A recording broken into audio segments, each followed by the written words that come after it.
I've opened up my heart. I'm at the start. I save the world. Hello, everybody. Thank you for joining us, and I want to give a special shout out now to any of you who are watching this as a prepared video. We post all of my lectures on 3 different platforms: on YouTube, on BitChute, and on Rumble. Rumble getting a lot of interest right now. So please subscribe to whatever platform you are watching this on. Hit the like button. The more likes these videos have, the more they get shared with other people. And of course, we want the videos to be shared with as many people as possible. And please subscribe. If you subscribe, then you can leave a comment. Love to hear from you. Love to hear what you have to say. I'm Reverend Tony Ponticello. I'm the miracle minister with the Pre-Scholar. There's not many of us, so I'm easy to remember. So thank you, and I'm very happy that you're here. When I was a little boy, very young, we had no television in my house. I think we got the first television, which was a relatively small black and white TV, when I was about 6 years old. And it was a very exciting thing. And I remember my mother being particularly excited. And she was excited that night she poured out and put it in the hallway that had like a big archway that opened up into the living room so that she could see the television. And she watched the television while she was ironing the clothes. I remember that very, very well. Soon, the whole family was mesmerized, somewhat addicted to this new entertainment communication device. And there were arguments, of course, about what to watch. My sister, Sarah, who sometimes comes to these meetings, had some clout about what to watch. She was 5, 6 years older than me. And she loved anything that had to do with war. And there was soon a war TV series on called Combat. Maybe some of you who are in that time frame will remember Combat. It was very popular. It ran from 1962 to 1967. And it was a realistic drama depiction of enlisted men, of foot soldiers, and what they had to contend with, and the emotional things that they had to deal with being there in the European theater during World War II. Sarah loved this show, my sister. I found it traumatic. But we watched it because Sarah liked it, and I thought the random and seemingly unavoidable violent death and wounding of so many young men, they were all men at that time, I found it terrifying and dreadful. And I remember that quotation, and Reverend Diane read this quotation today: "For all the hurt that war has sought to bring, the broken bodies and the shattered limbs, the screaming dying and the silent dead." I mean, it brings up the horrific images of war, and that's what I remember. And, possibly watching Combat when I was a young boy, it was like my first real images of the horror of war, and it was horrible. I'd heard of war. I wasn't how I learned of war, but, to see it graphically displayed like that, I just had this intuitive sense that there was something wrong. There was just something wrong. That life was not supposed to be this way. That the holy child of God, or really any human being, should not have to participate and endure such things. Those broken bodies, those shattered limbs, the screaming dying, the silent dead. It's just not what life was supposed to be about. And I think I intuitively knew that there was something wrong, and there was something that definitely needed to be healed about all of that. Now, I do remember having the thought that my sister Sarah being a girl, she wasn't as personally threatened maybe by the images because women didn't get drafted at that time, and they certainly didn't go into combat. There were some women in the military, though not as many as there are now. But there were women in the military, but they didn't go into combat, and they weren't drafted. But as a boy who would soon be a young man, I could indeed get drafted. There was a draft at the time, and I could indeed get sent to combat. So I was thinking that maybe it was just because she's detached from the reality of this that it seems fun for her to watch. I've later, in my more spiritual adult years, have had the thought that it might have had something to do with past life experiences. Maybe I had a past life traumatic experience about being in a battlefield. Maybe my sister's Sarah's past life experience was something else where war seemed glorifying to her. So I don't really know. A few years later, when I was in college and got exposed to the women's liberation movement, which was really taking off in the early 70s, and I remember women, young women at that time, talking about how oppressed they were by society and by men. I always kept thinking, yeah, but you don't have to go to war. You're not worried about getting drafted. I thought maybe they weren't really aware of some of the oppression that young men suffered. And sometimes I used to bring that up, and we'd have good discussions about it. I really remember actually those days of interacting with those movements when I was in college as a very positive thing. I had really great discussions. As a teenager, the Vietnam War was going on. There was a military draft lottery for young men at the time. And I remember one of the worst nights in my early life was the night that my lottery number was getting drawn. If you don't remember the lottery, it was this supposedly random contest where your birth date, the month and day of a certain year, was assigned a random number that was pulled out of a bin somehow. And the lower numbers were drafted first in sequence. And thus, if you had a higher number, you probably weren't going to get drafted. And I was really concerned. And then miraculously, I got a relatively high number. So the likelihood of me getting drafted wasn't very high. And I remember being very relieved. But I was still troubled by the randomness of it, the capriciousness of it. Again, it seemed like, this isn't right. How could this be? And I'm glad that A Course in Miracles tells me that it's not right. There is no randomness and capriciousness about life. The Course says your passage through time and space is not random. You cannot but be in the right place at the right time. Such is the strength of God. Such are His gifts. So that idea of randomness indeed was wrong. The draft, which was also called conscription, where young men were drafted and forced to go into the military and maybe forced into combat. That was actually ended by Richard Nixon in 1973. So I was still in college at that time. I looked it up today. It started in 1940 before World War II. So that was 33 years of having conscription or the draft. But it did end, and we went to an all-volunteer military.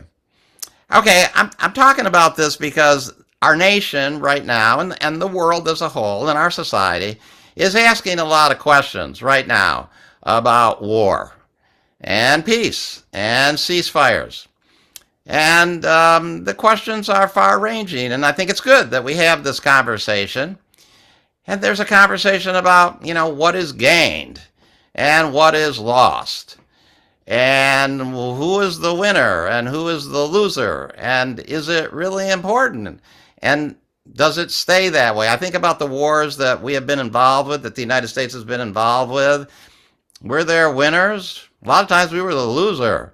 Vietnam War certainly didn't win that one. The Afghanistan conflict, I can't say we won that one either. So, there's a lot of cost. And even the ones where maybe there's a sense of winning at the time, in the long run, was it really winning? We seem to win World War I. The Allies won World War I, but it planted the seeds for World War II, and we seem to have won that one too. But it's hard to say. Now, if you go back, since World War I is actually probably what eventually prompted World War II, if you look back and try to find out the origin of World War I, it's really kind of murky. And there's a lot of questions about it. It actually seemed to start because of an argument had at a dinner table. There were tensions at the time, but the actual start of the war, I believe, is when somebody got thrown out of a window at a large state dinner or something like that. It's really kind of shocking that World War I and II really started because of something as inconsequential as that. But war is just kind of crazy, and it brings up all of this trauma. And I wasn't in the war, but the idea of war, it was very, very traumatic for me. And I think society is grappling with these ideas right now because we have peace initiatives and ceasefires going on in the Palestinian-Gaza-Israel conflict. And we've got a summit coming up and a possible ceasefire trying to be arranged between the Ukraine and Russia. And the current president, President Trump, ran his campaign on ending these conflicts. So a lot of this is a test for his presidency. Is he really going to be able to end these conflicts? What's the value of armed conflict? A lot of people have thought that there was a value to these. Our former president, who's highly thought of, Teddy Roosevelt, believed that it was almost necessary for young men to go into battle, that this is what trained them to be brave, that trained them to be leaders, that gave them discipline, that matured them. Teddy Roosevelt carved onto Mount Rushmore. I was there a couple years ago. It was impressive. He was president, I believe, 1901 to 1909, I believe, is when Teddy Roosevelt was president. We've romanticized war, and some people thought it was even necessary, and just a wonderful training ground. Teddy Roosevelt didn't think young boys didn't become men until they were burned in the crucible of war. But I do believe an evolution is happening, and I think war is actually becoming an obsolete tactic. And people are really beginning to realize that all war causes is devastation and regression, and that nothing positive is really accomplished in the modern age with war. It's actually old-fashioned. It's kind of an old-fashioned solution, or I love the word, it's an anachronism. It's something from an older time that's now around that just seems out of place. For a lot of us, I think it seems that way. I know it does for me. It's like, this shouldn't be here. We shouldn't have war in our society anymore. And I believe that it is evolving out of our society. I hear more and more people truly embracing the idea that war really doesn't accomplish anything and there's really no reason for it. And I believe it soon will be unthinkable to have war, to have armed conflict. The Course says the voice for God is always quiet because it speaks of peace. Yet peace is stronger than war because it heals. War is division, not increase. No one gains from strife. That's a pretty clear statement, isn't it? No one gains from strife. No one gains from war. Peace heals. So in the current discussion, there's still a lot of discussion about who is right and who is wrong. If the war in the Ukraine ends and Russia holds on to some of these territories that it's taken, does that mean Russia won? Is that right? Should that be the way? I mean, so there's a lot of questions about this that are going on. There's a lot of people who just plain reject any kind of peace initiative right now because it's coming from that administration that they don't like, and it's coming from that president whom they also don't like. And I want to challenge that idea a little bit. I mean, are we really going to get upset because of the person that sits behind that desk? I mean, what does it matter? That's the desk in the Oval Office. I'm not going to get upset regardless of who's sitting at that desk. If they make efforts that end the war, well, I'm going to support them. And I'm going to pray for them. And I have been praying for them. And praying for the end of the conflict. And I don't care where the ideas of peace initiate from. What I care about is peace, because no one gains in conflict. What this whole thing about talking about peace and talking about the ceasefires, it's reminded me of my repulsion that I have about war. And I could say that the anti-war movement of the 1970s affected me. I went to Cornell University in the 70s, and there was a lot of anti-war demonstrations and protests and all that kind of thing. So, at one level, I could say that affected me. But then, through studying A Course in Miracles, you really get this idea that there isn't anything outside of you, and that the Course teaches quite clearly that I found exactly what I was looking for. I found exactly what I was needed, what I needed. When I manifested into this realm, it wasn't random, it wasn't by chance. I came exactly where I wanted to be. The Course says, perhaps you think you did not make the world, but came unwillingly to what was made already, hardly waiting for your thoughts to give it meaning. Yet, in truth, you found exactly what you looked for when you came. There is no world apart from what you wish. That's from the workbook.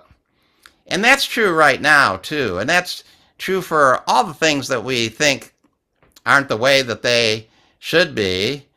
We have to remember that we're the ones that cause of all of that. And things are exactly the way that we are manifesting them to be, which means they're exactly the way that we want them to be. And they're showing us the exact lessons that we need to learn. And when I think about, my long history of being repulsed by war and conflict, I mean, I frequently will avoid war movies. I never saw Saving Private Ryan. I never saw Platoon. I have seen war movies, and they're horrifying for me. The killing it's very upsetting for me to watch that and to know that is manifesting on the world somewhere. And what I get now, and what I've gotten all throughout my life, is I came to be part of the peace movement. That's the title of my talk today. I came to be part of the peace movement. And I want to be part of the peace movement right now. And I think the peace movement needs our positive energy, all that we can muster right now. We got real steps moving towards ceasefires, which is the first step, and the end of the killing. And that's a good thing. And if they're coming from the person you didn't want sitting behind that desk, are you really going to not support it? I mean, isn't that a little bit like being on a commercial airlines and wishing that the pilot would fail? I mean, you may not like the pilot, but while you're flying, And while he's flying the plane, I think it's probably good to wish him success and give him powerful, positive, successful energy that he successfully fly and land that plane. That's what I'm going to do. It's what I'm encouraging people to do. And just watch your mind for thoughts that want the president to fail, especially around these issues of war and bringing peace. I want the president to succeed. I want everybody to succeed who has anything to do with bringing peace. And I believe we are succeeding. I mean, I actually feel the rhetoric, 6 months ago when Ukraine was bombing some sites in Russia, I mean, the threat and the fear of global war, maybe global nuclear war, seemed really real, and it doesn't seem as real right now. There is a movement now to end this conflict, and we're having the discussions, and I think it's fine, and it's good to have the discussions. We should have the discussions. We should talk about how we feel about all these things. I think ending these conflicts is an important step to healing the world. I came to be a part of the peace movement. I came to be part of the salvation of the world. I came for the salvation of the world as a workbook lesson. So I came to completely retire the idea of war from the consciousness. I want to make war as obsolete as institutionalized slavery, human slavery, has now become. I mean, I know there are still instances where some people are enslaved, but the governmental institution of slavery doesn't exist in the world. And that's a good thing. It's a good thing that we have made that unthinkable, that we have made that obsolete. Let's make war that way too. Actually, I think it already is. This is just a little bit of an anachronism. It's just a little bit of the last bit of it, winding its way down. Ask yourself the profound questions that you need to ask about war, but don't block the peace. Foster the peace. Send light and love and wonderful healing energy to the peace. Put your positive energy in the current ceasefire peace initiatives that are happening, regardless of it having many things that you don't like. Peace is so much better than war. That's my talk for today. Thank you very much.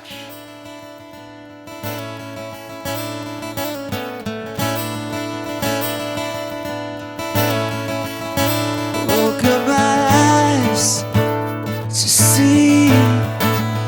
Woke up my head to beat. Woke up my heart to be free. Woke up our world with you and me. I've opened up my heart. I'm at the start. I save the world. I save the world.